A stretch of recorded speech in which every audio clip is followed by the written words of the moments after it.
Hello friends, तो आज की इस वीडियो में हम लोग डिस्कस करने वाले हैं मॉडल पेपर के बारे में। ठीक है, क्योंकि मॉडल पेपर दिसंबर को ही आ चुका है और जो इस बार 2024 में एग्ज़ाम देने वाले हैं 12th का, उन लोगों के लिए मॉडल पेपर का प्रैक्टिस करना बहुत ही ज़रूरी है। ठीक है, एग्ज़ाम से पहले आप जितना भी, जैसे 2023 का भी मॉडल पेपर आ अपलोड ही है, वो गूगल से आप डाउनलोड करके उसका प्रैक्टिस कर लीजिए अच्छे से, प्रीवियस ईयर का।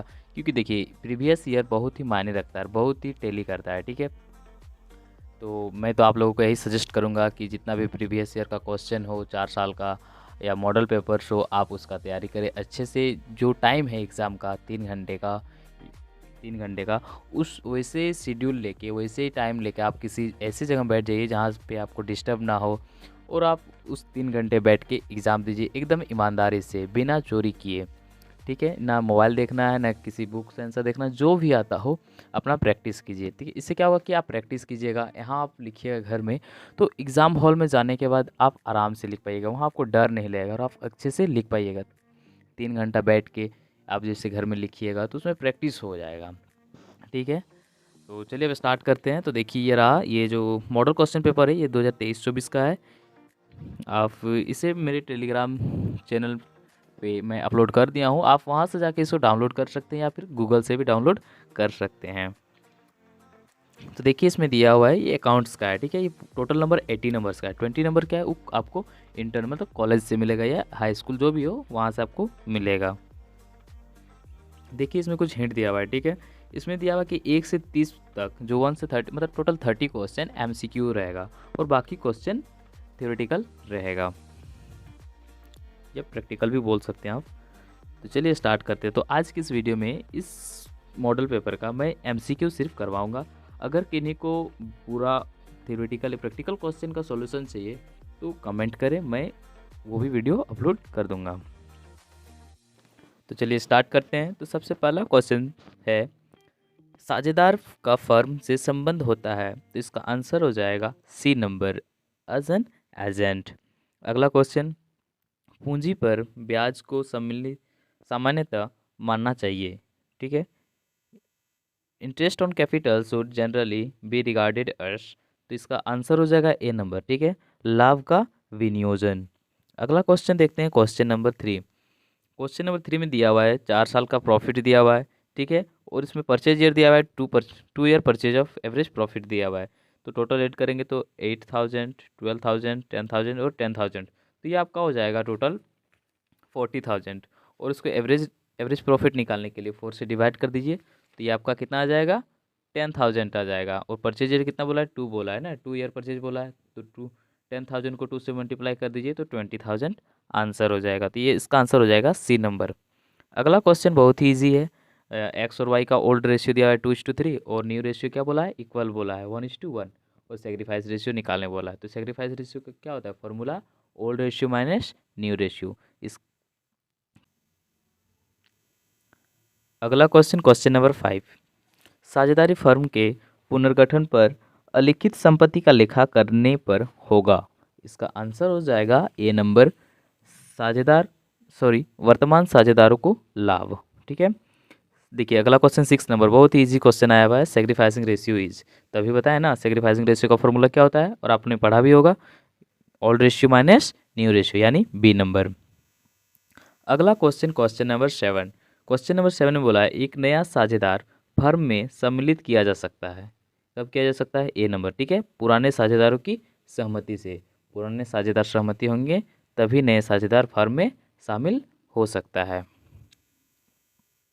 अगला क्वेश्चन, क्वेश्चन नंबर 8, नए साझेदार के प्रवेश के समय पुराने आर्थिक चिट्ठा में प्रदर्शित सामान्य संचय को हस्तांतरित किया जाता है। इसका आंसर हो जाएगा C नंबर, पुराने साझेदारों के पूंजी खाते में। ठीक है, ओल्ड पार्टनर्स कैपिटल अकाउंट। अगला क्वेश्चन, नए साझेदार, एक नए साझेदार के प्रवेश के कारण, ठीक है, क्या होता है, एक नए साझेदार के प्रवेश के कारण साझेदारी का पुनर्गठन होता है। अब अगला क्वेश्चन देखेंगे, क्वेश्चन नंबर 10, अवकाश ग्रहण करने वाले साझेदार को ख्याति दी जाती है, ख्याति दी जाती है, किस रेशियो में दी जाती है, तो दी जाती है उनको ओल्ड प्रॉफिट शेयरिंग रेशियो में दिया जाता है। क्वेश्चन नंबर 11, संपत्तियों और दायित्वों को उनके पुनर्मूल्यांकित मूल्य पर दिखाया जाता है। तो इसका आंसर हो जाएगा न्यू बैलेंस शीट। ठीक है, क्वेश्चन नंबर 12, इसमें देखिए क्या दिया हुआ है। एक्स वाई और जेड 1/4, 2/5 और 7/20 के अनुपात में लाभ विभाजन करते हुए साझेदार हैं। जेड फर्म से अवकाश ग्रहण करता है। नया लाभ विभाजन अनुपात कीजिए। जेड रिटायर कर रहा है, ठीक है, न्यू प्रॉफिट शेयरिंग रेशियो निकालना है। तो इसका आंसर हो जाएगा ए नंबर। ठीक है, अब आप सॉल्व कर लीजिए। अगला क्वेश्चन 13, किसी साझेदार की मृत्यु होने पर मृतक साझेदार की पूंजी खाता को जमा किया जाएगा। तो इसका आंसर हो जाएगा ए नंबर, उसकी या उसके ख्याति के हिस्से से। ठीक है, अगला क्वेश्चन देखते हैं 14 नंबर, प्रीमियम पर निर्गम से आशय है। The purpose of issue on premium is. तो इसका आंसर हो जाएगा बी नंबर, अंशों को अंकित मूल्य से अधिक मूल्य पर निर्गमन करना। ठीक है, अगला क्वेश्चन दिया हुआ है 15 नंबर, दायित्वों की कुल राशि से सम्मिलित की जाती है। क्या हो जाएगा इसका आंसर हो जाएगा पेड ऑफ कैपिटल हो जाएगा। ठीक है, सी नंबर हो जाएगा 15 का सी। अगला क्वेश्चन, जब्त अंश खाता का शेष उनके पुनः जारी होने के बाद हस्तांतरित कर दिए जाते हैं। तो इसका आंसर हो जाएगा 16 नंबर का कैपिटल रिजर्व हो जाएगा। ठीक है, 17 नंबर, अंश जब्ती खाता के शेष को आर्थिक चिट्ठा के मद के अंतर्गत दिखाया जाता है। तो इसका आंसर हो जाएगा C number, share capital account में। क्वेश्चन नंबर 18, कंपनी के लिए अधिमूल्य पर ऋण पत्र का निर्गमन है। क्या है? कैपिटल गेन, प्रॉफिट, एसेट्स या लायबिलिटी। तो इसका आंसर हो जाएगा कैपिटल गेन, पूंजी प्राप्ति, ए नंबर। क्वेश्चन नंबर 19, ऋण पत्र जो कि मात्र सुपुर्द कर देने पर हस्तांतरित हो जाते हैं कहे जाते हैं। ठीक है, डिवेंचर्स चैप्टर से इस क्वेश्चन है ये क्वेश्चन। तो इसका आंसर हो जाएगा सी नंबर। ठीक है, वाहक ऋण पत्र। अब अगला क्वेश्चन नंबर 20, खुले बाजार से क्रय किए गए ऋण पत्रों को यदि तुरंत रद्द नहीं किया जाता है तो यह क्या है?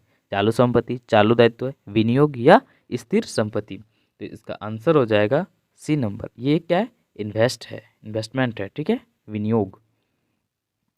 क्वेश्चन नंबर 21, अपना ऋण पत्र कंपनी के वे ऋण पत्र हैं जिसे कंपनी अपने प्रवर्तकों को आवंटित करती है, कंपनी अपने संचालकों को आवंटित करती है, या कंपनी बाजार से खरीदती है और विनियोग के रूप में रखती है, या उपयुक्त में से कोई नहीं। तो इसका आंसर हो जाएगा सी नंबर, कंपनी बाजार से खरीदती है और विनियोग के रूप में रखती है।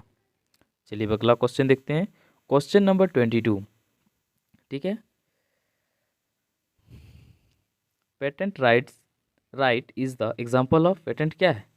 इसका एग्जाम्पल है। तो इसका आंसर हो जाएगा 22 का बी नंबर। ठीक है, इंटेंजिबल एसेट्स। क्वेश्चन नंबर 23, वित्तीय विवरण लेखांकन प्रक्रिया के हैं। क्या है? तो इसका आंसर हो जाएगा आपका 23 का सी नंबर होगा, एंड प्रोडक्ट है, अंतिम उत्पाद।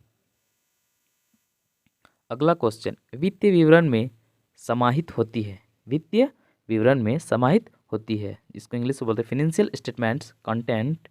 इसका आंसर हो जाएगा मॉनेटरी इंफॉर्मेशन, जिसको बोलते हैं मौद्रिक सूचना, ए नंबर। अगला क्वेश्चन 25, कंपनी की वार्षिक रिपोर्ट को निर्गमित किया जाता है। कंपनी की वार्षिक रिपोर्ट को निर्गमित किया जाता है, इसका आंसर हो जाएगा अंशधारकों के लिए। किसके लिए? शेयर होल्डर्स के लिए। अगला क्वेश्चन नंबर 26, वित्त विवरणों की तुलना व्यवसाय की डैश की प्रवृत्ति को इंगित करता है। किसको इंगित करता है? तो इसका आंसर हो जाएगा प्रॉफिटेबिलिटी, परफॉर्मेंस या फाइनेंशियल पोजीशंस। तो इस तीनों होगा। ठीक है, तो इसका आंसर हो जाएगा D number, all of this. अब अगला क्वेश्चन, अनुपात मुख्य रूप से प्रत्यय की गणना करते हैं। तो इसका आंसर हो जाएगा प्रॉफिटेबिलिटी। ठीक है, लाभप्रदता। अनुपात मुख्य रूप से प्रत्यय की गणना करते हैं। और कुछ क्वेश्चन रह गए हैं। अब अगला क्वेश्चन देखते हैं 28, दिया हुआ है the two basis major of liquidity are. तो इसका आंसर हो जाएगा B number, current ratio and liquid ratio. Question number 29, cash flow statement is based of one, इसका आंसर होगा A number, cash basis of accounting, लेखांकन के रोकड़ के आधार पर। अब लास्ट क्वेश्चन देखते हैं। फर्म के विघटन पर बैंक अधिविकर्ष को हस्तांतरित किया जाता है। फर्म के विघटन पर बैंक अधिविकर्ष को हस्तांतरित किया जाता है, तो इसका आंसर हो जाएगा आपका कैश अकाउंट, इन बैंक अकाउंट, रियलाइजेशन अकाउंट और नॉन ऑफ दिस। तो इसका आंसर हो जाएगा सी नंबर, ठीक है, रियलाइजेशन अकाउंट, वसूली खाते में। आई होप आप लोगों को अच्छे से समझ में आया होगा। तो चलिए अब कुछ प्रैक्टिकल क्वेश्चंस देखते हैं।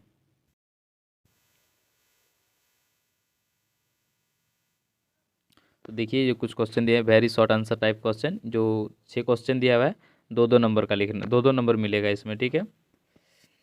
तो अच्छे से लिखिएगा, देखिए, और अगर ये सब क्वेश्चन का किन्हीं को आंसर चाहिए तो वो कमेंट करें।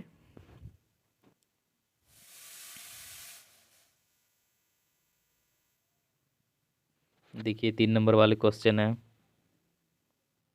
कैश फ्लो स्टेटमेंट क्या तैयार कैसे किया जाता है वगैरह, वित्तीय विवरण विश्लेषण के उद्देश्य की विवेचना कीजिए।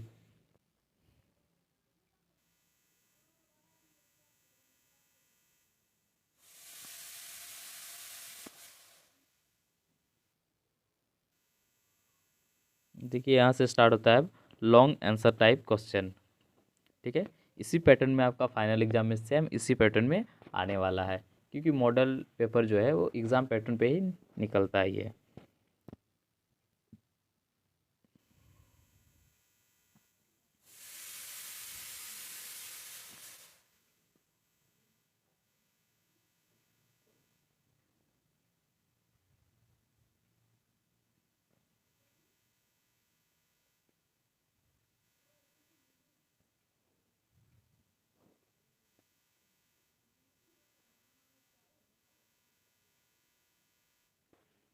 चलिए यहीं तक का लास्ट क्वेश्चन है।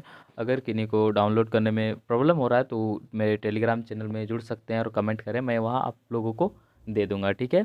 और वीडियो उन दोस्तों को भी शेयर करें जो इस साल एग्ज़ाम देने वाले हैं, और अपने आपको अच्छा लगा हो तो प्लीज़ लाइक कर दीजिएगा और हमारे यूट्यूब चैनल को सब्सक्राइब कीजिए। इसी तरह का सारे जो बुक सब्जेक्ट हैं उसका आपको हमारे यूट्यूब चैनल पे देखने को मिलेगा। सारा का मॉडल्स पेपर मैं धीरे धीरे अपलोड कर दूंगा। तो thanks for watching this video.